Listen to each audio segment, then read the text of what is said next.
My name is Princess Trinity Satra. I was born in California, United States. I am third generation from Ghana, West Africa, where I repatriated 10 years ago. I am crowned twice in the country of Ghana as a development queen mother in 2 different regions where I've done lots of development work, clinics and schools and just individually development of human beings, creating jobs and entrepreneurship for some of the youth. And in that, the titles came to make my job much easier for me to be able to work with some of the government officials and be able to get a lot of the work done that's necessary in the communities. I've also been crowned in Nigeria and some other areas, which is why now everyone just calls me Mama Africa, because there's so many crowns in different cultures. So in Ghana, if I'm with the Ewe, they will call me Mama Dunyo the First. If I'm in the Twi community, they will call me Nana Afia Doko the First. So there's different titles, but I'm just one person, one energy. But I carry the torch of all of our ancestors, and you do too. That torch has been passed to you, which is why you would be here today. This is an appointed time. Us coming, do you know, it was not just traffic. The roads were blocked, literally, with stones. And we had to go on the other side of the road. Blocked with stages. They had some political thing, big stages in the middle of the road. So not only just traffic, like literally the roads that we were going were blocked. And as we're on our way here, I said to myself, you see how these roads are blocked? But we have to go around? It's the same way that we are going to have victory in what we're doing right now and creating unity. It won't be a straight road. It can't be a straight road. There's going to be blocks along the way, roadblocks, things, people throwing things, and whatever you want to call it, juju or hoodoo or negative vibes or whatever. We have to be clever and have to know how to go over, under, around, or through to get to our destiny. Giving away our sovereignty, our natural resources throughout Africa. China now owns over 50% of the continent. And if you talk to some scholars, they'll say 75% of our diamond mines, our gold mines, some of the hospitals, our airports, are all owned by other people because they gave us what? The money that it took to build it. It's not so? You're aware of this, right? Yes. But what do you do if you're a country and you can't produce enough money to build the infrastructure that you need for your people? And someone comes and offers you a loan or offers you something, naturally you will want to consider it. But I'm here to tell you that if we did not have tribal wars, if we learned to love ourselves, we wouldn't need the money from China. You wouldn't need the money from the United States. You wouldn't need the money from Great Britain. Because the power is in the people. But when the people are divided, there's no power. When they've taught you to bleach your skin and put chemicals to straighten your hair, and change everything about you to look like them, you begin to hate yourself. Unknowingly, unconsciously. You look in the mirror and you don't see beauty. You look in the mirror, you don't see something great. And so I am here to tell you that black is beautiful.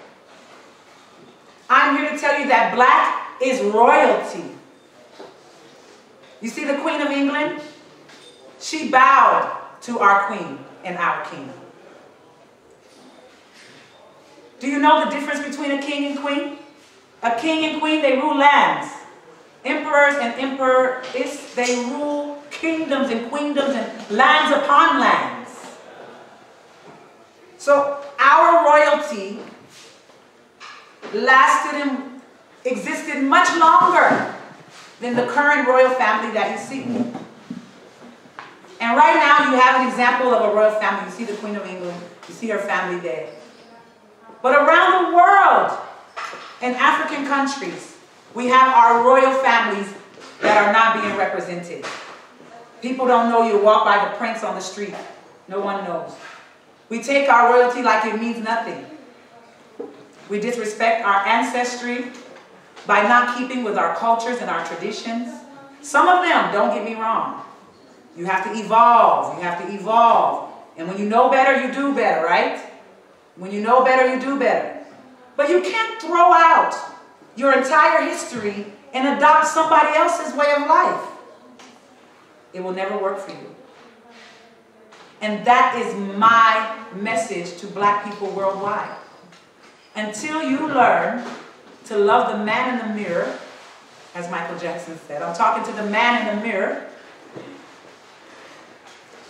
none of this race issue will matter anything because they're laughing at us. How are you going to tell me to stop killing you when you're killing yourself? In America right now, the cities, 30, 40, 50 black men are murdered every month, every 30 days in the inner cities by another black man because you looked at him wrong, or you stepped on his foot, or you did something he didn't like, or maybe you liked his girlfriend, or whatever the reason. They will kill you. And then when one white cop will kill one black man on the street, the whole world will rally behind that. You know, it's amazing to me because you cannot change the behavior of anybody, but you can change the behavior of yourself. So when we start to change our own behavior and how we treat one another and we live that example, then we can talk about others and how they treat us. And believe it or not, we may not have to talk about it much because when they see us treating ourselves differently, automatically they will get a clue. They will know how to do better. They will feel a little bit more apprehensive about doing certain things because they will see a level of unity. And when they see a level of unity, they know with unity comes what? Power. And if they see the unity, they know there's a sense of power, they may decide not to do certain things. But because they don't see any unity, they know we don't have any power, they just do whatever it is they like. Haile Selassie said, His Imperial Majesty, tribal war is much worse than any of the other wars in the world. Any other fight that you want to fight, the tribal war is worse. You know why? Because tribal war is a form of self-hate. These are your neighbors. These are people who look like you. These are people who even may be married into your family. And you want to fight them. You want to kill them. You want to do all these atrocities. You can't love yourself if you're doing that. And these are the hard things that we as a people must deal with.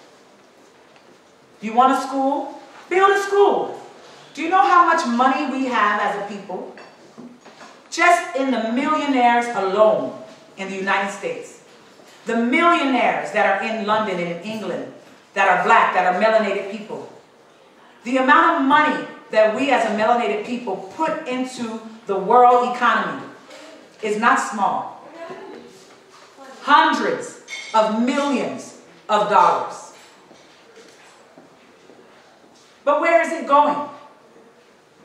A lot of it is going to the flashy cars and women and drinking and having fun. If you are a single parent in the United States and you file your income taxes on a yearly basis, maybe you have 2 children, they will give you back maybe $12,000, $15,000 US dollars.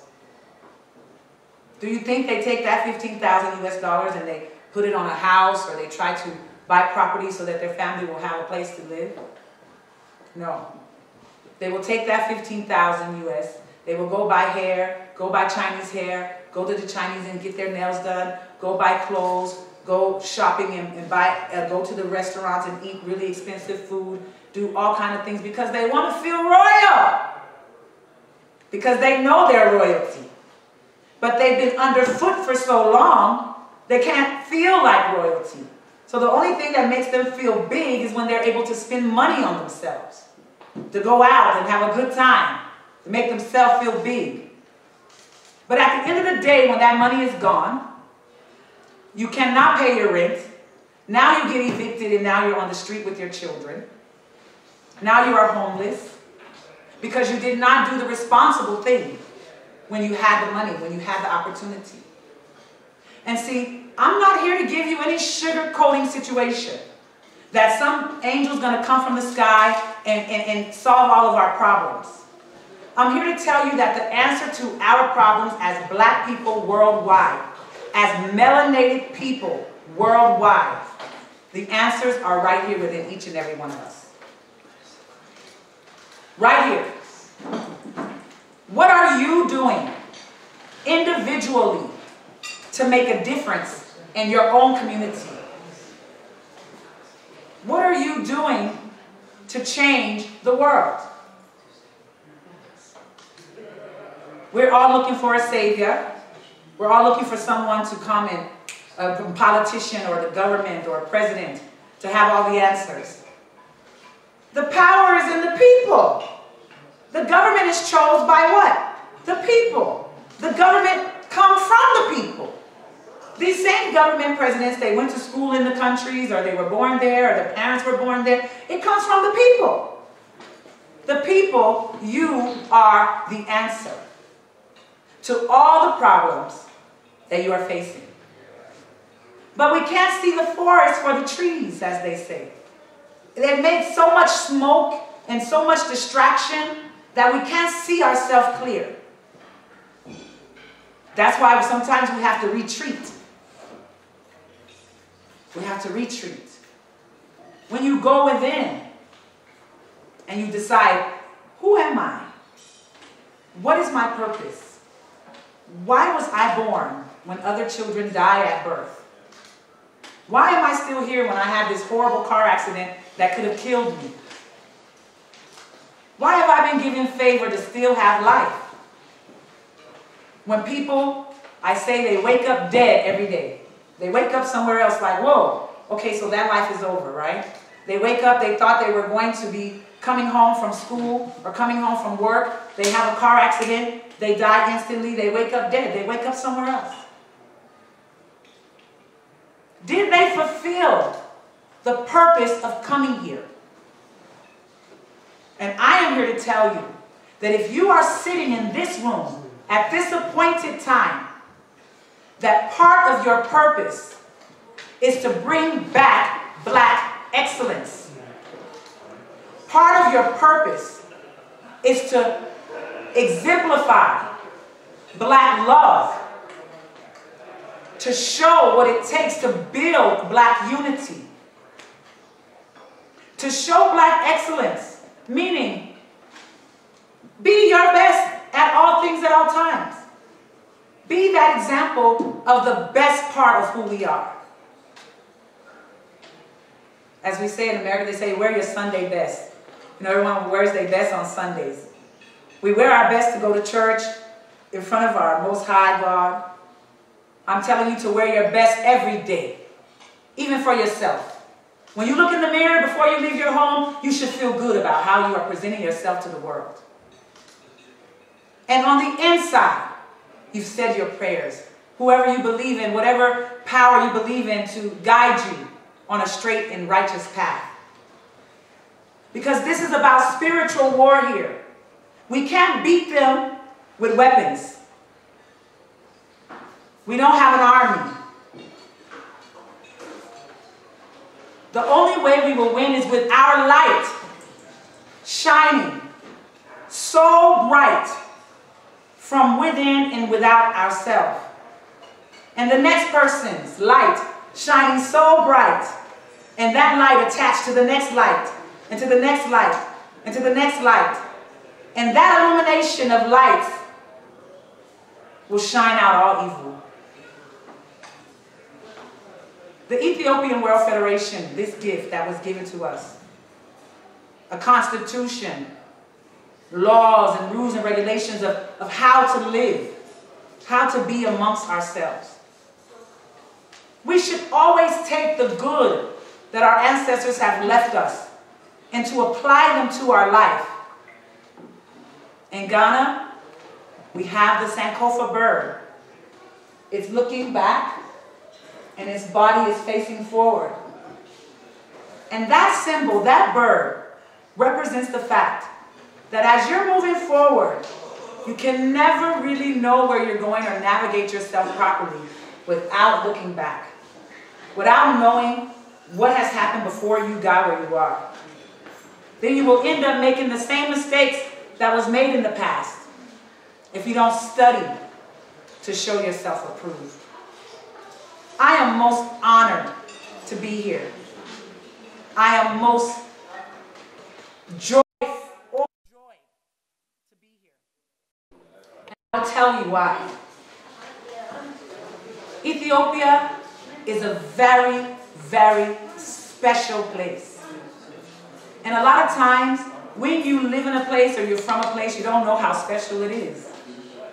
When you have great parents, you don't know how good they are until you have stories of someone else's mom and dad and you say, oh, my mom is not that bad. Or you taste somebody else's cooking and you say, oh, I thought my mom couldn't cook, but my mom cooks better than you. We always have to be able to broaden our perspective of life. We can't just see what we see in our immediate surroundings, or we'll never appreciate it. So in my studies and my travels throughout Africa, I've learned that Ethiopia is a very special place. For one, it is the home of the Kushites. The Kushite people who migrated out of ancient Egypt, out of antiquity. Ancient Egypt represents black excellence on its highest scale. All civilizations have been modeled and copied off of that great civilization. Ancient Egypt, Kemet, the land of the blacks, Ethiopia, is tied right in. There was once a time when all blacks were referred to as Ethiopians. All blacks. No matter where you were in the world, if you were black, you were called an Ethiopian. Not just by blacks, but by whites, by everybody. It was understood. And they knew that as long as we had an image of a king and a queen, and that we were all identifying ourselves under one blackness, that we had power, equal or surpassing their own. So they had to get rid of that. They had to come with all these different ideologies of tribalism, which of course we had tribes and we had tribal issues in the past. But it's been completely agitated and brought to a different level because of Western and outside influences. We have a lot of governments that have been bought out. It's just that simple. And they do not have the heart of the people at mind, the goodness of what's going to happen to their country. They just want what's now. They don't think about the future. And because we no longer look at ourselves as Ethiopians, we no longer look at ourselves as one black people. I'm American, I'm Ghanaian, I'm Ethiopian, I'm Tanzanian, I'm South African, or that's the countries. Or you say, I'm Zulu, I'm Twi, I'm Ewe, I'm Yoruba, I'm Fulani, I'm Hausa, right? All these different tribes. And it's okay to recognize our cultural and tribal differences and to appreciate them and learn from one another. How do you cook this? Or what seasoning do you put in this food to make it nice? We learn from one another. But it doesn't mean that we treat each other as if we are better. It takes all to make the world go round. It takes tall. It takes short. It takes serious people. It takes people who make you laugh. It takes people who can cook. It takes people who can't cook. It takes people who can fly. It takes people who can read or write, or people who are very articulate and some who are not. It's all about life. It takes everything to make this world go round. Everybody can't be everything. Do you know how boring the world would be if we were all the same? We cooked all the same. We dressed all the same. And everything was the same. How boring things would be. So we're supposed to embrace all of our cultural differences and come together, as His Imperial Majesty made very clear, on the things that we have in common and that we can agree upon and put them into action together. So if all blacks identified as Ethiopians, and there's a school here in Ethiopia that needed to be built, how quickly could that be done? And one day, if all blacks around the world really identified with this one black world order, this identity that regardless of my tribe, regardless of my country that I was born in, because of my melanated skin, I am part of a worldwide family that are all being treated the same as I am because of this skin. If you go to Bangladesh, the dark ones, they're treated bad. If you go to Cuba, the dark ones, they're treated bad. You go to Puerto Rico, the dark ones, they're treated bad. You go to Ghana, the dark ones, they're treated bad. Anywhere you go in this world, the melanin-skinned people are treated underfoot. We are experiencing systemic racism. Not just systematic racism, but systemic. Meaning it goes all the way to the root of the world order and how they have made things to be so that they can keep us from shining like the great diamonds that we are.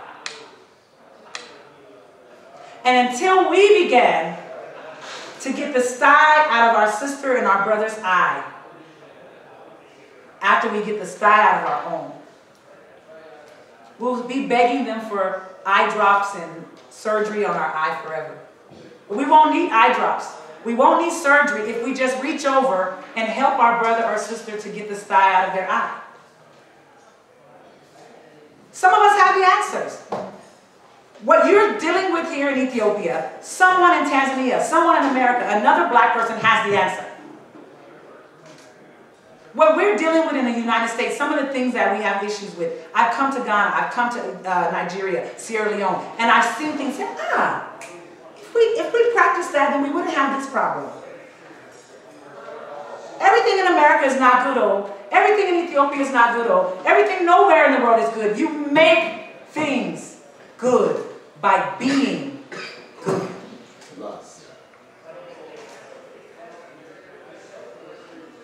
So, if we all as blacks around the world identified as a one people, there would be no issue in none of the communities that we couldn't solve.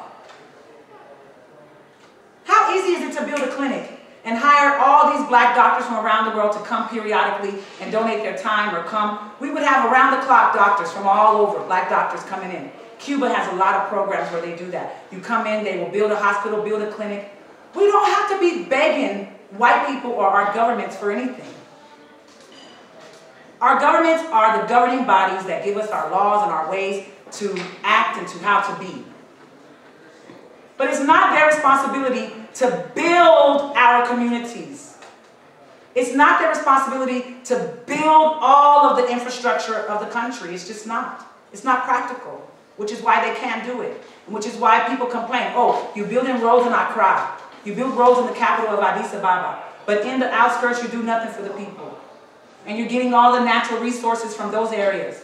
A lot of times the water or the farming or the food comes in from those areas and come into the city to make the city to thrive and the city to build and grow.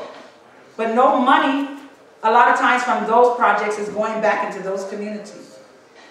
So when we're not fair and just with monies that come into our government, it causes tribal issues. Then they will say, because this president or this prime minister is from this tribe, then they're only taking care of their own tribe. Is it not true? So, when you yourself start to say, is it a crime that if I'm a Ghanaian developing Queen Mother, that I decide to develop Ghana first before I come and develop Ethiopia? That's not a crime. So if you look at it, Yes, they're a president. Yes, they're supposed to be for the equal of everyone. But let's look at reality. They are human beings. And if you are born from a certain tribe, a certain culture, you become power or you have money, you will help your people. You will help to develop them. But the problem is that we don't see outside of that. We don't see that the tribe right next to us helped our tribe get to where they are. Our great-grandparents, they mingled together. That there's married-in tribes into our own tribe. That we have an extended family around the world that we are also responsible for. It's called the worldwide black community. And when you're part of a community, that means you have a responsibility. So you have your immediate family, then you have your area that you live in, your community, then maybe you have your state or your region, then you have your country, then you have your continent. All of this is part of who you are, connected to. That's because of the language you speak, the type of foods that you eat. We don't even understand who we are. But when we look in the mirror and we understand who we are, we will begin to love ourselves and love the people who look like us, other people who are around us. And when we allow that love to overflow, I say it again, love thy neighbor as thyself. Love thy neighbor as thyself. Love yourself. Allow that love to overflow onto everyone around you. And when your light is shining in that way, no evil, no darkness can even come close to that. Which is why they have what? Destroyed the unity.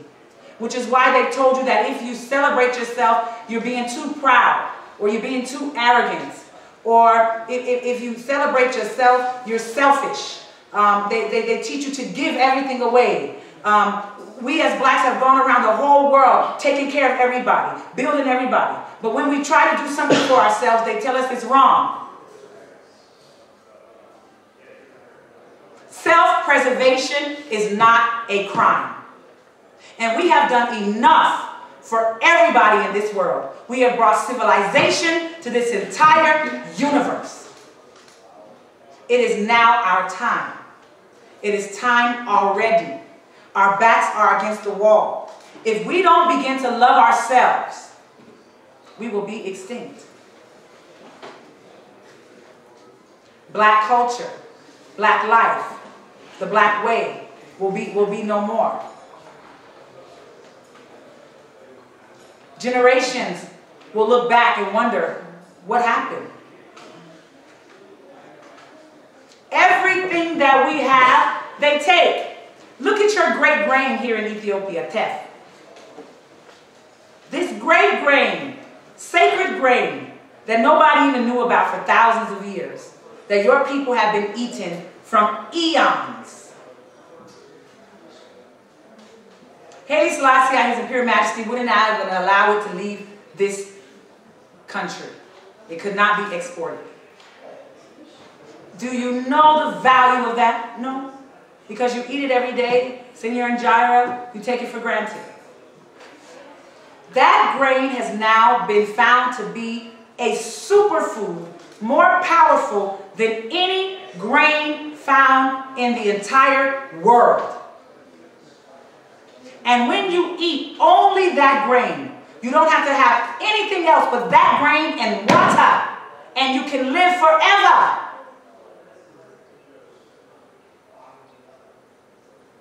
Did Ethiopia take that grain, study that grain, make sure the world knew that this belongs to me? No. They let Holland come in, process this grain, take it to Holland, and now Holland has the patent for teff. Hundreds of years from now, they'll look back and say, but the grain grows naturally in Ethiopia for hundreds and thousands of years. Don't grow in Holland. How does Holland become the one to be the controller of this grain? Same thing with King Tut. I went to the King Tut Museum. I paid my $100 to go in there. I was pissed off. They had this thing where, you know, they take your bones and then they add skin and they graft the computer to make you feel like this is what the person looked like from their bones. He's a little white boy. But his mother, Queen, was black, dark. Her name, Queen Tafari, Queen Nefertari, dark skin. The name means black. Her name in ancient Egypt meant black. Yes, his father was of a lighter race, but there's no way that he could look like a little white boy. And that's what they have now in the museums. Have we as a black people stood up and say, stop taking our heritage, stop taking our history and making it become your own? No, we haven't. We continue to let them come into Africa and take everything. They took us, your own people. They came, they took the gold. They come, they took the diamonds. Now they're taking all the shea butter and all the cocoa butter. They're taking everything. You go to France and you buy a little thing of shea butter cream like this.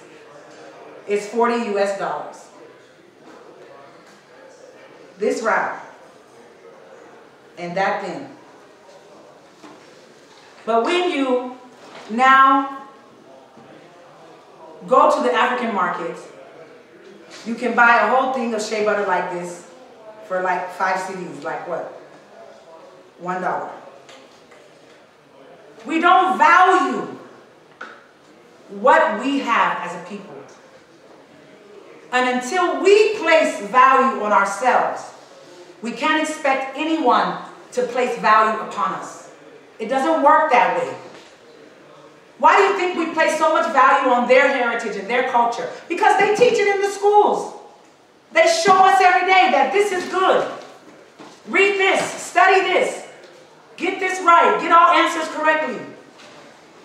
And we do it. But is it their responsibility to teach our history? Should we expect to go to their schools and learn about our culture? No. We have to build our own schools for that. Or we train our own children in our homes. Start tapping into who you are. Teach your children to love who they are. And believe me, things will change. That is my message today. When you point one finger at someone, you have 3 fingers pointing back at yourself. So what are you doing to change the image of black people worldwide? I will be in Ethiopia for about 3 weeks, and my stay here will encompass finding out the needs of the Ethiopian youth, because the youth are our flowers, and when we develop the youth and we work with the youth, our future becomes brighter, our future becomes sweeter. So my ideology is to work with the youth to find out their thoughts about their future. What do they feel is hindering their growth? What they need to be great individuals in their life coming, to fulfill their life purpose. Because we all will die and be gone, and the youth are going to be the ones to carry this torch to the next level. So it's about us giving them what they need to be able to big up themselves to the next level. So I definitely want to meet with the youth, find out what do they feel is the stumbling blocks, especially here in Ethiopia. Interestingly enough, when I ask this question to the youth throughout African countries, it's very similar in each country, what the roadblocks are for the youth development and success. So I'm interested to see what Ethiopians have to say and how they fit into everyone else's ideas of success. And number 2, to find a location to open a chapter of my children's organization here in Ethiopia, the Children's Health Education and Safety Society, where our flagship is to stop black-on-black crime, child abuse, and teen pregnancy. And so we will work with single parents, those Ethiopian youth who are parents. Not just teenage pregnancy, meaning we deal with the women. A woman, a little girl becomes pregnant, now it's teenage pregnancy. But we deal with teenage parenting. That means we bring in that young man and talk to him about what it is to be a father and what it is to now have that responsibility. Because both of those youth have now become parents and it has changed their lives forever. Currently, my foundation, the Children's Organization, the Chess Foundation, the Children's Health Education and Safety Society, we are building communities throughout Africa. We're building clinics, we're building schools, but more importantly, those communities are being built so that those in the diaspora can come to reside, the same way that Selassie originally planned, where he had the 500 acres set aside. So currently, we have 1,000 acres in Ghana. We're looking to get 1,000 acres in every country. We've been offered acres in Nigeria, where we will build an actual repatriation community. That community will then be filled with those from the diaspora from different countries. When they are coming here, they're not coming here to look for a job. They're coming here to provide jobs. A lot of them will be retired. A lot of them are either self-employed, have their own entrepreneurship businesses. They're coming here to build infrastructure. We're dealing with eco-sustainable communities, solar panels, plastic pyrolysis, where we're changing plastic into fuel, using our own fuel, our own solar energy to fuel the community so that we're not a burden onto the government. Because frankly, some people think that these African governments are just squandering a lot of the money and they're not building the infrastructure, which may be part of the problem. But another part of the issue is that when colonialism was no more, a lot of the infrastructure was not kept up by our previous leaders. And not because they didn't want to, a lot of times they did not know. They had just become, quote unquote, free from the colonials handling everything. The colonials did the roads, everything was on a schedule, everything was done and kept in a certain order. So when they left, and they left some of our leaders in power, a lot of the infrastructure, how to build a community, a city, as fast as the children are being born, as fast as the people are growing, became a challenge. There's a lot of roads, even in Ghana, that have been abandoned that were good roads 10, 15 years ago. The railroad and things that were built back then was not, the infrastructure was not kept up. And a lot of it, I don't think, was just because of malice or irresponsibility. I think a lot of it was because of lack of knowledge. A lot of time when they removed themselves from colonial power, they didn't give us the blueprint. They took a lot of the do and don'ts and how to do with them. So we were at a loss to live in their way. When we were in control prior to them coming in, we didn't have running water. We didn't have the streets. We didn't have the roads. Now they're the ones that bring in this structure. And then they leave without really giving us the blueprint on how to keep these things up. So a lot of times, because of the infrastructure of the cities and the amount of children and the population being overgrown, the governments are simply overwhelmed and trying to provide enough light, enough water, enough everything for everybody. So I'm saying that to say, we in the diaspora have the capacity to come and take care of our own infrastructural needs with solar paneling for our electricity, with wind turbines to pull in water, things to pull in the rain where we are collecting rainwater, purifying this. So we want to build eco-sustainability so that we're not a burden onto the government. That's number one.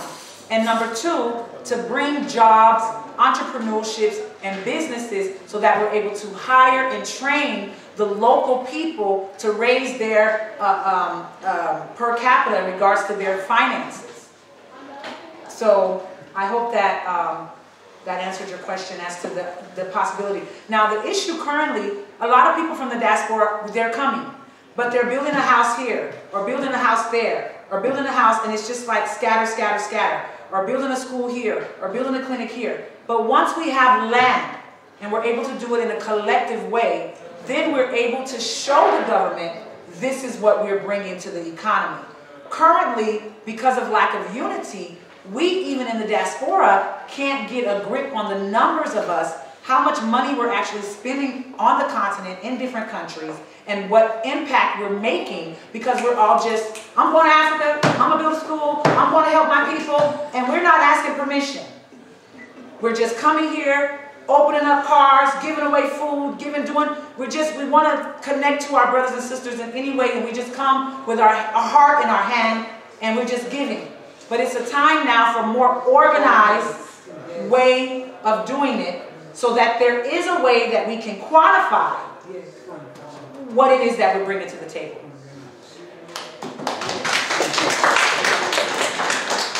Now, 1937, 84 years ago, Ethiopia was resisting a fascist invasion. Ethiopia was resisting an assault by the former predecessor of today's United Nations. As we all know, Ethiopia was the only black member of the White League of Nations. And because of racism, the League of Nations turned its back on its covenant known as collective security. And Britain, France, and Italy colluded together to invade Ethiopia and to parcel Ethiopia up and to end our vision of emancipation and freedom. Ethiopia was the only independent country. Then we black people today, this day, 13th of June 2021, would have been in that Ethiopia, headed by its Arbenyoch and His Imperial Majesty Emperor Haile Selassie I, were able to defeat the League of Nations and fascism, overturned the ambitions of this racist world system. His Majesty then embarked upon the mission of liberating the whole continent of Africa. Today, is free. But there are many more challenges that we have to overcome. Presently in Ethiopia, we are suffering from tribalism.